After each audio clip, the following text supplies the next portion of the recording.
আমার নাতি মসজিদে তো নামাজ পড়ার বাইরে বেড়েছে মতো নেই, পুলিশে বিএমপির কথা কয়ে ধরে নিয়া পরে এই যে এই অর্থ মামলা হচ্ছে পরস্তুক মামলা না বলে কয় এটা দিয়ে দিচ্ছে।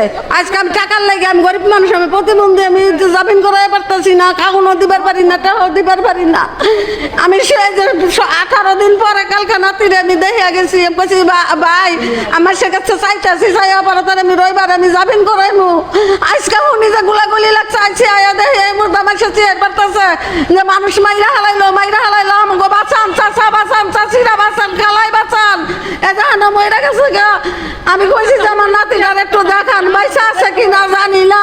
টেলিপাড়ার থেকে দূরে নিয়ে আসছে।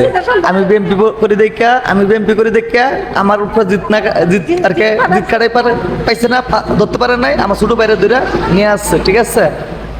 আমার ছোট ভাইয়ের কি জীবিত আছে না মৃত্যু এটা বলতে পারি না। আমার ছেলেরা জামিন করানোর জন্য কালকে একটা জামিন করেছি, করার পরে ভিতর থেকে ছেলে আবার বলছে আমাকে সংবাদে যে আরেকটা মামলা আছে, আজকে আবার আরেকটা জামিন করেছি। জামিন করার পরে ওইখান থেকে আমি সংবাদ পাইতেছি যে জেলখানার মধ্যে অনেক মারামারি গন্ডগোল হইতেছে। তা আমি ওইখান থেকে আবার জামিন করাই আবার এইখানে চলে আসছি। আইসে দেখতেছি যে আমি আবার পিছনে চলে, এখানে শুনে পিছনে চলে গেছি।